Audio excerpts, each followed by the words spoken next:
Hey class, my name is Juan Ramirez. I'll be your instructor for EE201. That's Linear Network Steady State Analysis. Unfortunately, I won't be able to attend the first two lectures of our course, but Dr. Kelhofer will be covering for me those two lectures, and you are all in amazing hands. Dr. Kelhofer is great, and he also helped me when landing this role at MSOE about a year ago. So a little bit about myself. I'm a part-time adjunct faculty at MSOE. I teach one course each quarter. My full-time gig is at GE Healthcare, where I'm a power electronics engineer. I help design electronics that allow MRI machines to operate. I did my bachelor's degree and master's degree both in electrical engineering, and so that's really the area I'm most passionate about. So regarding EE201, you may be asking yourselves, what's the point and why does it matter? And I think those are perfectly valid questions to ask yourself on the first day of any course. So what's the point? Ultimately, we want to learn how to read simple circuit schematics and learn about sort of at a high level how DC and AC circuits operate. We want to use that knowledge and apply it to be able to analyze DC and AC steady state circuits to find out the voltages and currents at different points in the circuit. We'll also learn how to use simulation tools to help us with that circuit analysis. Now, why does it matter? I think that's best answered by reflecting a little bit on all the electronic equipment and devices that we interface with on a daily basis. We all have a cell phone, most of us have a smartphone, many of us drive a car to get to school or work or go back home. We also interact with laptops frequently. These are all examples of devices that have a lot of electrical circuitry, and it's easy to determine the value of electrical circuits when providing an infrastructure to make use of electrical power and signals. And electrical circuits are in many different types of systems, and so even as students that are studying perhaps mechanical engineering, electrical engineering fundamentals are very useful as you go through your careers. So definitely excited to teach you all about DC and AC circuits, and I hope we learn a ton this quarter. So next we're going to kind of talk a little bit about the outline of the EE201 course. What I've done is kind of split up the course learning outcomes into 5 main categories. So we'll start off with electricity, and I also narrowed it down or sort of identified them by chapters, so I definitely encourage you all to get the Fundamentals of Electric Circuits book. We will kind of follow the chapters in the book and use that as sort of the structure of our course. In addition, homework assignments will be given out of the textbook. So chapter 1 will learn a little bit about charge, current, voltage, electrical power, electrical energy. So those are all topics that we learned about in our electromagnetism physics course. Then we'll get into circuit fundamentals. There we'll learn some of the laws that we use in circuit analysis, laws like Ohm's law, Kirchhoff's voltage law, and Kirchhoff's current law. And you may have learned some of these as well in your physics course. Then we'll go into DC circuit analysis. And there we'll be applying a lot of these different laws to analyze circuitry, and we'll be covering a few different circuit analysis theorems. That'll be chapters 3, 4, and 6. Next we'll go into AC circuit analysis. In chapter 9 we'll talk about what makes AC circuits a little bit different, and what makes the math a little bit different. And then in chapter 10 we'll actually look at how we could apply many of the tools and methods that we learned for DC circuit analysis and then apply those to AC circuit analysis. Finally, we'll spend the last week or two of the quarter talking about AC power. So when we talk about AC circuits, the analysis of power in the circuit is a little bit more complex than DC circuits and the power exhibited there. So we'll spend an entire chapter covering the different types of AC power. We talk about apparent power, real power, reactive power. We'll talk about what all that means. And that'll sort of be all the course in a nutshell.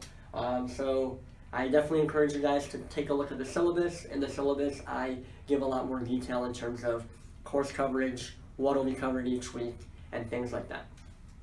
So I'll give a brief overview of the syllabus and highlight some of the main areas. So we'll be having office hours on Mondays and Wednesdays from 4:30 to 5 p.m., so right before class, and 7 to 8 p.m., so right after class. Due to my role with GE, I'm more available to meet in person after 5 p.m. So during regular school hours, it's best to meet over the phone, or I could even set up a Skype session. So definitely just let me know via email if you want to meet, and we'll figure out a way to do so. And again, my room is in the science building, room 304. Next, we'll talk about grading. In this class, we'll have 5 homework assignments, and all the homework assignments will be worth 10% of your final grade. These homeworks are going to be due a week from when they are assigned. They'll be submitted via Blackboard as a PDF. Please note that these homework assignments have to be submitted on time. I actually post solutions to the homework assignments right after they're due, and so obviously if I'm posting solutions, I can't give partial credit for homework submitted late. With regards to projects, we're going to have 2 simulation projects. We'll learn how to use LT Spice to simulate circuits, and there will be 2 projects for that. That'll be worth 10% of your final grade. We'll also have 4 quizzes. These quizzes will be 30-minute long, and they'll be given every other Wednesday, starting Wednesday, September 25th.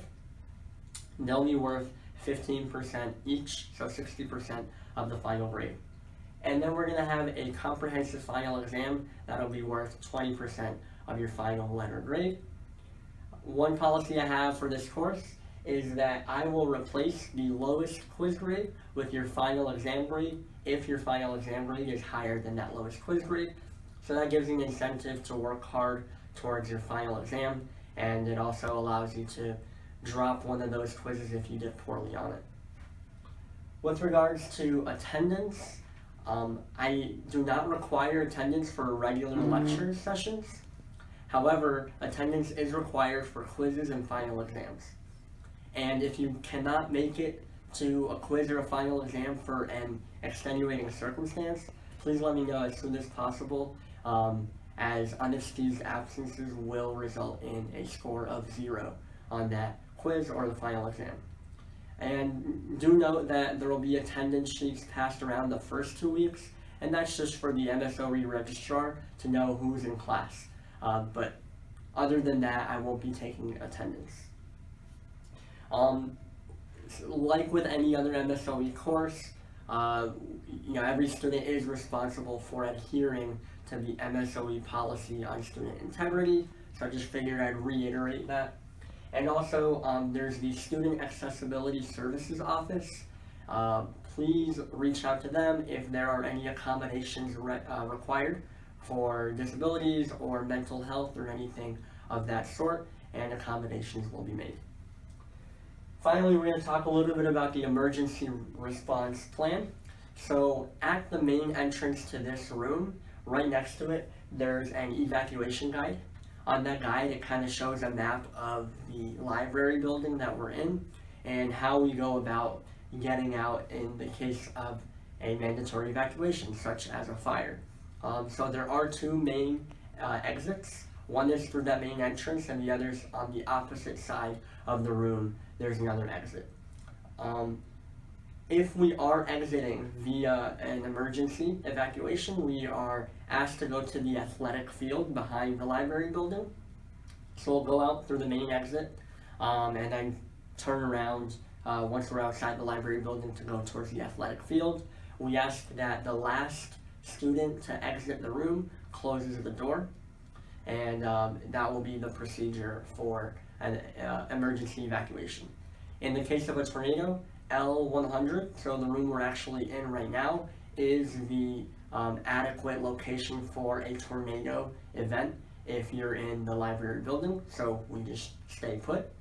And finally, if there is a lockdown, we're asked to go to the student campus center in the 3rd floor of the library building. So for any remaining details that you may want to know, I ask that you check out the emergency procedures guide that's right by that main entrance to this room.